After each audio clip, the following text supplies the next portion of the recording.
Hi, I'm John Oliver, Editor-in-Chief of Ravenstone, and we're here today with Jan Siegel, author of The Devils Apprentice, which is out in October.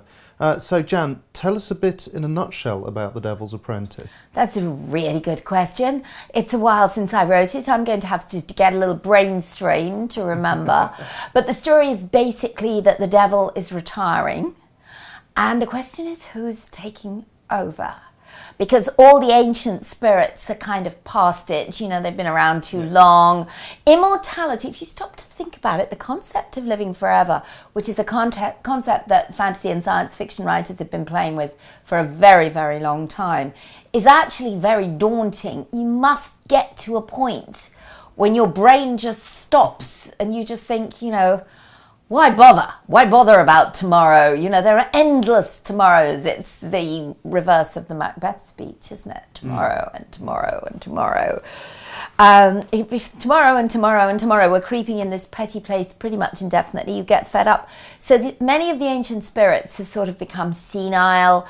The devil himself has just got sick of it. He's been fighting the bad fight, so to speak, for a very long time, running his evil empire. Winning a lot. He thinks he runs humanity. He doesn't completely. After all, the thing about the devil is, in my stories at least, is he is incapable of originality. It has always seemed to me that evil lacks imagination.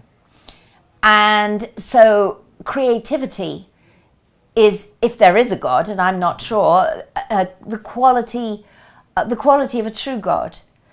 And the devil, being a fallen god, does not have creativity, so he gets all his ideas from the human race and then just magnifies them, kind of thing.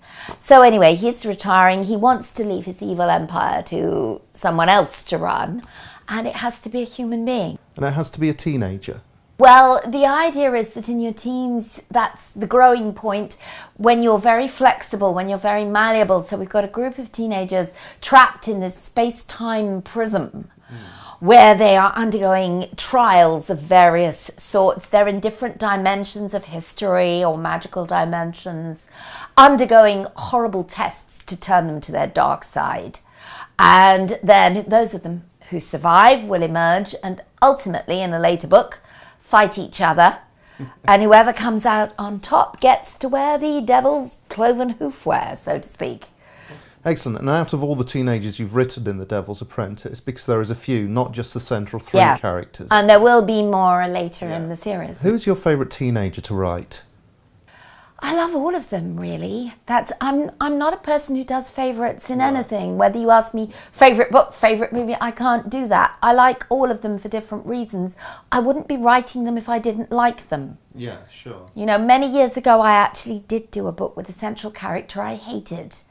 And it drove me nuts, and it was so depressing, and I just swore I'm never doing that again. So. Excellent. We were talking a little bit about this before, but who's your favourite devil in literature or film? Now that is a tough one because there are so many good ones out there. I mean, going back to Milton, obviously, evil be thou my good. It's, as far as I am aware, and I am not sufficiently well read to be sure, the first portrayal of the devil where human beings are going to totally identify with the devil rather than God. You've got God as the sort of big perfect father figure, so naturally his sons are going to rebel against him. You totally sympathize with the fact that the devil would have to become the fallen angel, ditch dad, and go off and set up hell just as a gesture of rebellion, two fingers to his father. Because let's face it, having a dad who is so perfect that he's God would be enough to drive anybody bonkers. We all identify with the devil in that. Milton clearly did so.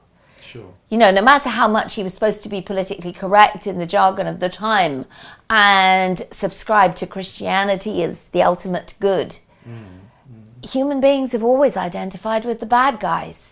I think one of the themes that runs through The Devil's Apprentice is teenagers trying to cope in a sometimes cruel adult world, and sometimes quite an indifferent adult world. The cruelty of adults doesn't have to be actively cruel, it seems, in your books. Lack of understanding. I mean, it's the classic cry for all teens.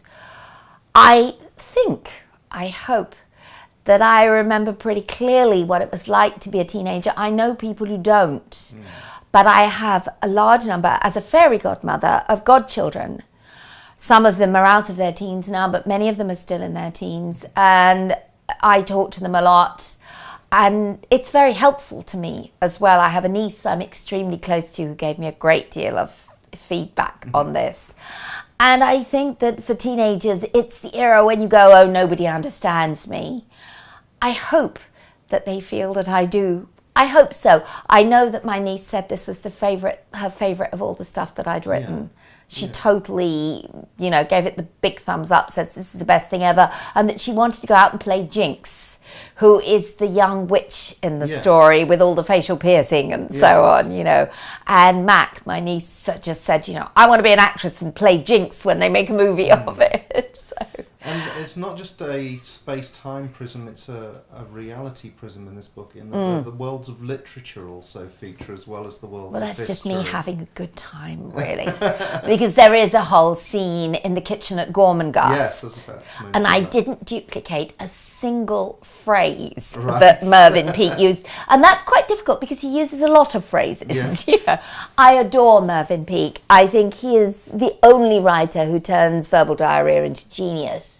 But you can't write like him. No. And I have had attacks in the past occasionally because I'm a natural paper mimic. And when I'm reading a lot of a writer, sometimes they kind of invade a little bit, But I did love doing that. It was just a natural part of the story that there would be a scene in the kitchen because, as you know, there is a wizard in The Devil's Apprentice. He doesn't really do a lot of magic particularly. Because, of course, one of the things about magic, and I think this is a very important sort of moral factor, it's something that gives you so much power that when you have the gift to do magic, it must corrupt and destroy you.